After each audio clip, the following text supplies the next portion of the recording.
So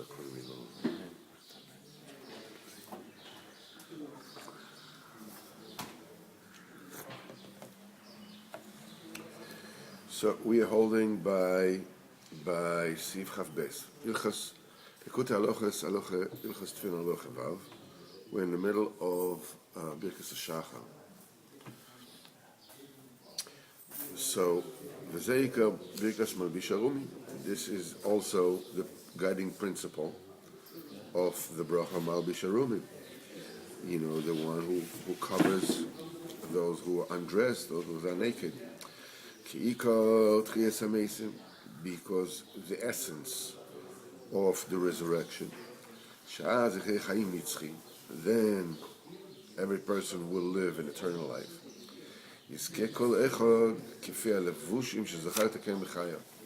Every person will acquire eternal life in direct accordance to the garments that he has prepared for himself in this life. Because, you know, the Tchias HaMesim is not some kind of a lottery kind of thing that, you know, that if you get it, you get it. If you don't, you don't. If you believe in something that'll give you this, and if you won't, it won't. It's like people are very unclear about this in Tchias HaMesim. What's going to happen? Everybody's going to get up. They're not going to get up. What's happening going to get up? When are you going to get in the cheshbon? The whole thing is very mixed up. But also he's telling you something very simple. What he's saying to you is that Tchias HaMesim is meritorious as well. In other words, it's a meritocracy. You have to earn whatever it is that will actually resurrect, come back to life, will be that which you worked for. In other words, you have to prepare the kelim. As we said, the essence of creation altogether, starts with, it starts with Ein Sof, it starts with infinity. You look at this table, you can't look at this wall over there because it's dark, but it's like looking for a white page here. See this white page? This is a painting of a white cat in snow. Basically, what it means is that there's nothing there. At the same time, everything is there, which means that the Ein Sof is, I mean, as far as we are concerned, it's a white cat in snow, playing in snow. It's like, don't say anything. So what had to be a tzimtzum, has to be a keli, has to be a vessel and a receptacle that we can exist all together. And this is the plenty that keeps on coming. So basically, in the very beginning, the creation of the world had four different things that were created straight off the bat. The first thing, the first creation, each creation that we're talking about is what we call the Gilui, was a revelation of HaKadosh Baruch Hu. HaKadosh Baruch Hu himself is totally unknowable. So the first Gilui was Or Ein Sof. That's the first creation. The infinite light. We call it light because we don't have any other words to use. Light is like the most sublime physical entity in the world. So we call that light, but it has various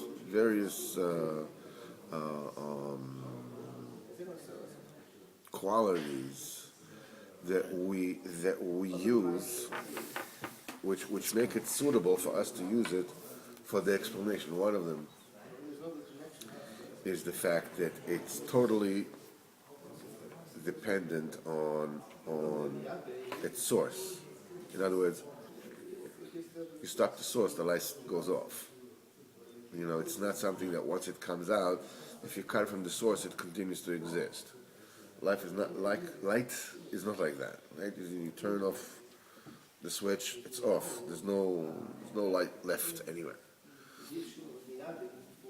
And so forth and so on. So the first creation was an unknowable, unfathomable, undifferentiated, or Ein Sof, an infinite light.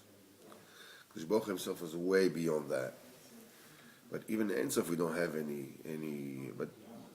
But so that there will be able to be a revelation later on. The first revelation, Gilui Rishon, is or Ein Sof. Then the Kodesh Baruch Hu has made a tzimtzum. Let's say in the middle. How do you make a tzimtzum in the middle? Where's the middle of infinity? Anywhere is. But that's a different parasha altogether. But in the middle, Kodesh Baruch Hu, what Kodesh Baruch Hu did is that he created a constriction. Now, when you're talking about constriction, when you constrict something, how do you do with your hands constriction? How do you constrict? You go like this, right? You take a bale of cotton wool, it's just constricted. You go like that, okay? But when you're talking about constricting the infinite light, the action is the opposite. Because infinite is absolutely everywhere, and what you do is you take a nekuda in the middle, and you constrict it to the side. For instance, if you take two rabbis, what is the greatest toiv that one rabbi can do to the other? Is give him his own time. You speak instead of me. Right? That's the biggest toiv, the biggest chesed he can do. I'm giving you my time. Take it away from me. So that chesed, Kodesh Baruch Hu did the Gilu Sheini, the second Gilu, is the Kodesh Baruch Hu gave us space. Go ahead, you have it. As mitzamtzem kiviyachol, the tzimtzum is only from us; it's not from him. The Ein Sof remained the way it was before, but we don't see it. So we are blinded to it. So we're blinded to it. This can exist. The third, that's the second Gilui, because that enables the world to exist. The third Gilui is inside that Chol HaPonui. There is residue left over from the Or Ein Sof that used to be there. It's like, these erasable markers that they have on boards. So when you wipe it off, it remains a little bit. This is called a rishimu, okay? So there is that rishimu is the shoirish for all the kelim, that because you need to have vessels to receive the light. So within Chol HaPonui, where everything is going to happen, so there's rishimu there. And that from this rishimu, the kelim will be constructed afterwards, and this Chol HaPonui is principally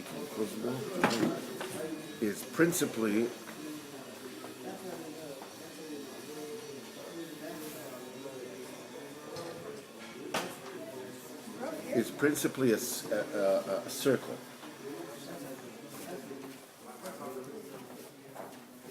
That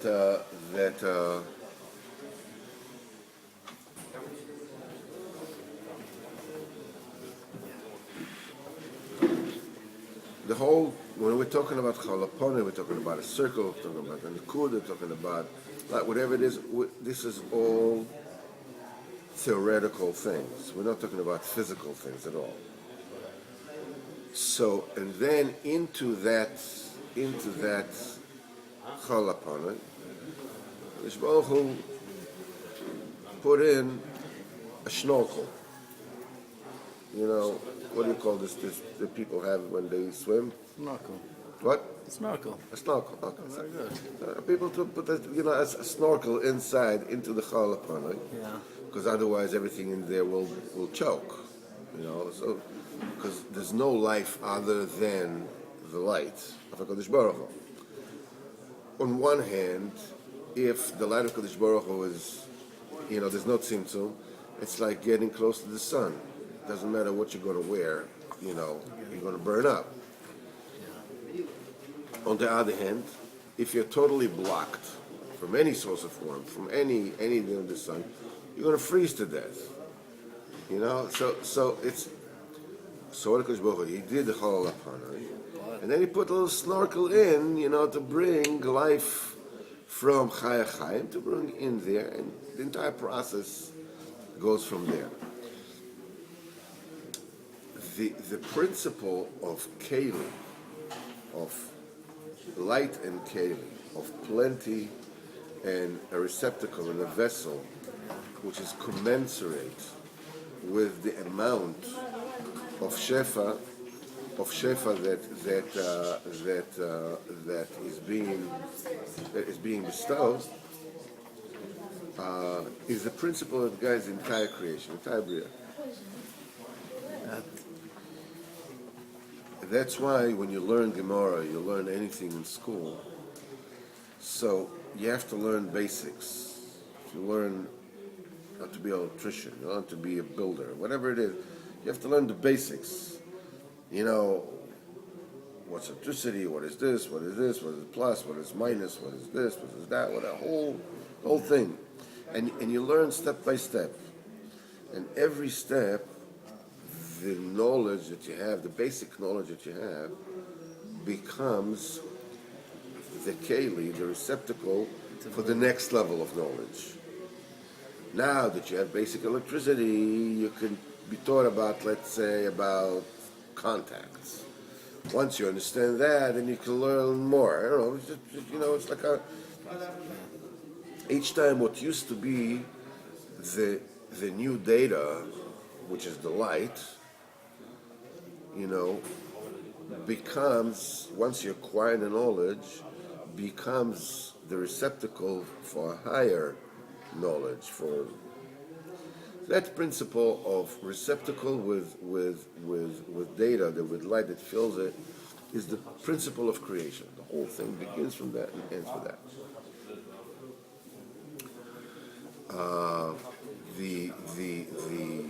The same thing is in Tchias HaMeisim. Tchias HaMeisim, you have to create yourself kelim in this life to see the HaKadosh Baruch Hu. Even if Olam Haba is even of light, it's kulo light. Where do you have kelim from? You have to prepare the kelim with Torah and mitzvahs in this world. So with those kelim in this world, you don't see. In this world, you don't see the kelim. But in the world to come, then you'll see. As we explained once before, that the baby, while it's in his mother's womb, develops limbs. Develops eyes and nose and mouth and ears and everything. But he doesn't use them. It has lungs and a nose, but it doesn't breathe. It gets everything through the umbilical cord. Right? So within the world of a fetus, he lives in Torah. He gets free lunches from his mother.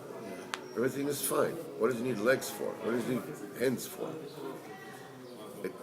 The fetus dies. That lifetime as a fetus ends when the fetus is born. So the world to come for a fetus is this world. So according to the kelim that the fetus develops during gestation, that's what's going to serve him in the life to come. So imagine a fetus says, listen, easiest thing for my mother and me, I'm going to be a ball, just a little ball, nothing, no hands, no legs, no need anything, no whatever it is, and what's going to be afterwards? Shem Yirachem. If even as much as a single digit, not a limb, a finger is missing, it's already a nebuch. Kal v'chomer, but same thing from this world to the next world. You acquire spiritual limbs, which is spiritual kalim, with which to deal with the life that comes afterwards. So he says, "Zeh b'chinas malbish avumim, ki ikar tchias hamesim." The essence of tchias hamesim, sha'az yichyeh chaim nitzchim. Then this is when every person will live forever. It's kol echad lefi halevushim shezocha lesaken b'chayav al yedei Torah masim tovim. Each person will acquire in direct relation to the amount of Torah and masim tovim that he was able to acquire in this world.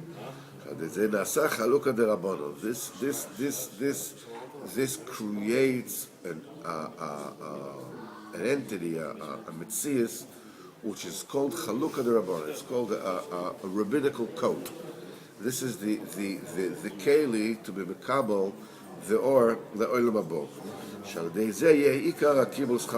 This is the main receptacle to receive the bounty and shefa from olam habo.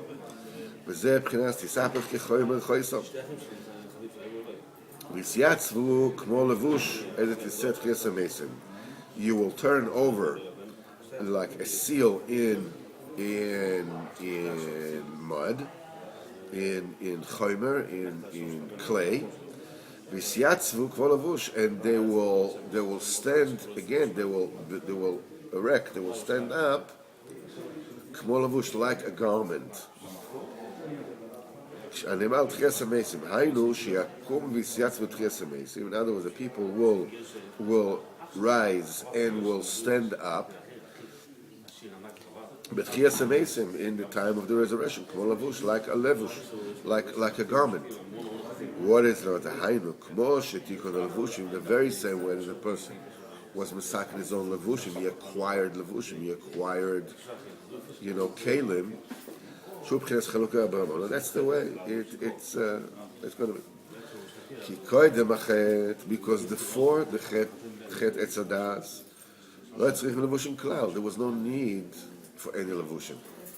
Because basically levushim is the thing that blocks the Or Ein Sof, that holds it off.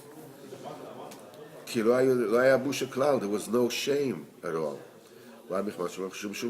Because they had not falter with any aver, with any chet. They were both naked. And there was no shame. But after Adam and Rishon sinned, and I feared for that I'm naked.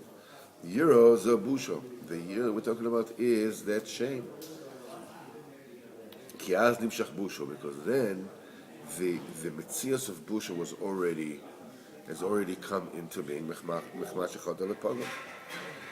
because a person sinned and blemished and created a defect, then the busha happens to be a good thing. Why? Because what does busha come? Busha comes when you realize that you can't hide. Busha comes from the idea is that you are cognizant that you did a boo-boo. When are you ashamed? When are you embarrassed? So if a person is in his own darkness and he feels that nobody sees him, nobody knows anything about him, he can hide behind some kind of avatar, behind some kind of a fake name or whatever it is, and portray himself as anything that he wants to be.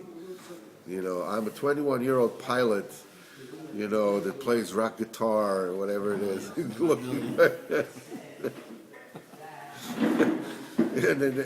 But suddenly somebody finds out who that person really is. Bam, the greatest shame there is, right? Shame is when a person realizes, that he can't hide. There's nothing you can hide. That you're invisible. It's like, no, you're invisible. You're transparent. Everything is. The Baruch sees everything. So busha, once there's chet, mimela comes busha afterwards. V'az busha midah tova. Then the busha is a good midah. וזה עיקר התשובה, that's the essence of תשובה, כמו שקוראים שבת היום. כמו שאמרו חז"ל, העובר עבירו ומזבייש בו. Anybody who does an avera and then he's embarrassed about it, מוכנים לו כל עוונויסו. Then all his averas are erased. Why? ומאחר שנמשך בושו, once a person had a busha is realization, because somebody who's so brazen that even after an avera is not embarrassed, then Hashem irachim. But if a person is embarrassed, Hashem Yisborach v'asar had rachmonis on him, and v'asar kusnos oyer v'labishim, he made him garments of skin, and he clothed them. Ki halevushim em tikun abusha. The levushim are, the tikkun for shame, for embarrassment. Ki Rabbi Yochanan kara l'manim mechandesim. For Rabbi Yochanan called the kelim, the clothing, mechandesim, v'kovim. Now after the sin, shekvar nigzol misa, now that the death has already been decreed, ikar tikun liskas tchias hamesim, the main rectification to acquire, to merit, to come alive again, to cancel out the dominance of the side of death, is dafka through that busha. That's the very essence of tshuva, as the Rebbe says in Torah Vav. That's the essence of Tchias HaMesim kavah b'Torah now. Then every person will live the life of the world to come, according in commensurate direct relation to the levushim that he acquired, that he formed during his lifetime, which are covering all the busha. Okay, that's why in the morning, which is an aspect of Tchias HaMesim, This is the neshama leaves the body at night and comes back during the day. We make a bracha of Malbish HaRumim, the one who clothes the people who are naked. That clothes the naked. Tchias HaMesim, as we said before, is kfi tikkun levushim.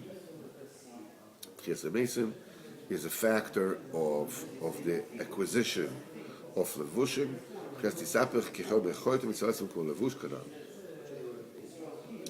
Because really tikkun levushim, the real rectification, the creation of the perfect levushim, that's the tikkun of gaiva. Hainu levatel agavem atzma, in other words, to push away the pride from himself, atluim b'levushim, that are dependent on levushim. Shderech ha'odam is goes by him. The way of a person is the vanity is takia on the clothes. You see, you have a suit by Armani, and you have a clothes by I don't know, by Versace, I don't know, suits? No, dresses and stuff like that. It's like they had whatever. It's like all the schwitz, all the pride, all the vanity is in the levushim.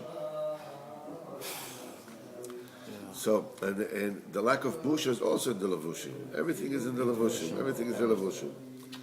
The ikir is to be mevatel, to create pure levushim. Levushim that will elevate the pride of Kodesh Baruch Hu to his shorish, to Hashem. Hashem Malach Geut Lavish. Kodesh Baruch Hu has ride. What did he wear? He wore Geut. He wore pride. Because the only one who can wear pride is a Kodesh Baruch Hu. Zeh B'chinas Talis and Tefillin. That's the essence of Talis and Tefillin. Because Tefillin B'chinas says is a moichin. The Tefillin is, a sparkling of the intellect, of the mentalities. Shaladei Zeh Nimshach Busha. That's the thing that brings about the Busha. That's the awareness. You realize you're not alone. You realize you're operating, within a Kodesh Baruch Hu, under the watchful eye of a Kodesh Baruch Hu. Kodesh Baruch Hu watches every single thing that you do. But the Tefillin is an infusion of this awareness. This is the thing that brings about eternal life. That's the reason why before you actually put on Tefillin, you put talis shel mitzvah, you put a talis on you. It covers the busha. What's the busha? No, the Tefillin Is the light of the Tefillin brings about busha because it's the revelation. It's like, imagine they call you up, and last night Rav Steinman is coming about, and they said David Axelrod, come forth for everybody and Rav Steinman. Right. Okay. So what happened? What? Because you were hidden. But once they said, okay, you call you by name. You call, boom. This is where the busha comes, right? You didn't do anything. Yeah, but what am I? This is the busha is from the Gilui, from the revelation. The Tefillin are revelation. The minute there's revelation, there's busha automatically. Who of us is perfect? Nobody's perfect. So the minute the busha comes. So before you can put on your tefillin and illuminate, you have to put on busha, because imagine that if they call you, but you're wearing a mask. Yeah. All right, so cover the mask. I'm covered. So the mask covers, my real essence, and therefore I'm not so misbashed so much. I'm wearing this, I'll tell you, the mask off, whatever it is. But when you're covered, that covers the busha. When you're exposed, this is when the busha is like, okay, come in front of Rav Steinman. So the talis is the. So the talis is the levush. Yeah. That's the beged. It covers the busha. It covers the busha. Then you can put on the tefillin, but you're already covered. So you have to be covered. You can't put on the tefillin, be misbashed, and then you cover it. What you do is, because they already saw you, right? You can't put on the mask after everybody saw who you are, right? First of all, you have to put on the mask, and then they can call you up, They can dance with the bear. Who cares? They don't know who you are. So first of all, you have to put on the talis, which is the keli, which is the garment, which covers the busha. And then it says, because because there will be you won't have the ability to sustain the busha. If they called you up before you cover yourself up, you die from shame, right? So even though you didn't do anything, but still, so first of all, if you already cover yourself up and you're wearing a mask, and then they call you, it's still, iffy, but it's okay, it's doable. At least they don't see who you really are. It says, "Kikovasha b'toy renal, godel abush shetzrich ad mizbash afilu lasos mitzvah." It says even the greatness of the busha that a person has to feel, even to do a mitzvah, kal v'chayim to do an avera. And I said, okay, David actually would come and give a glass of water to Rav Steinman in front of everyone. It's a mitzvah. But you die from shame. You wish you were there 1,000 times over. Right? So, to do a mitzvah is to bring a cup of water, not to Rav Steinman, but Kodesh Baruch Hu. For everybody. All the tzaddikim are going to, everything is exposed. Rabbeinu Nachman sees you all the time. The tzaddikim, if you do a mitzvah, they see you all the time. You put it not you put it in the kettle of the king, you put it in the that person is embarrassed for busha to do a mitzvah. Kal v'chomer in avera. ועל כן בכם לא עושה יסבורך דעת קודש ברוך את רחמונס על אז וציווה עלינו להקדים להסלבש בטל של מצווה. First of all, wear a talis of mitzvah, a mask, of mitzvah.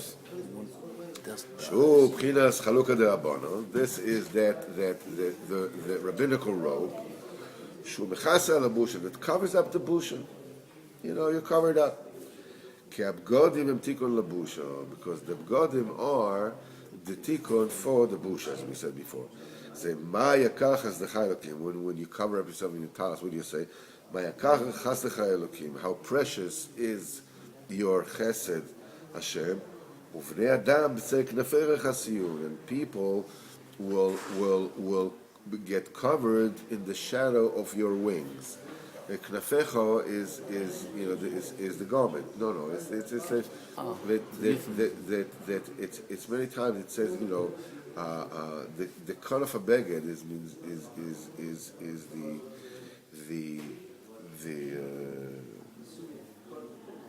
the lower part of the beged. It's called the wing of the beged. When Ruth wanted Boaz to marry her, she said, and you will spread your wing over your servant. In other words, cover me out with a talis. Spread your wings. It says, you'll be able to see the tzaddikim, how they were watching you all the time. It says,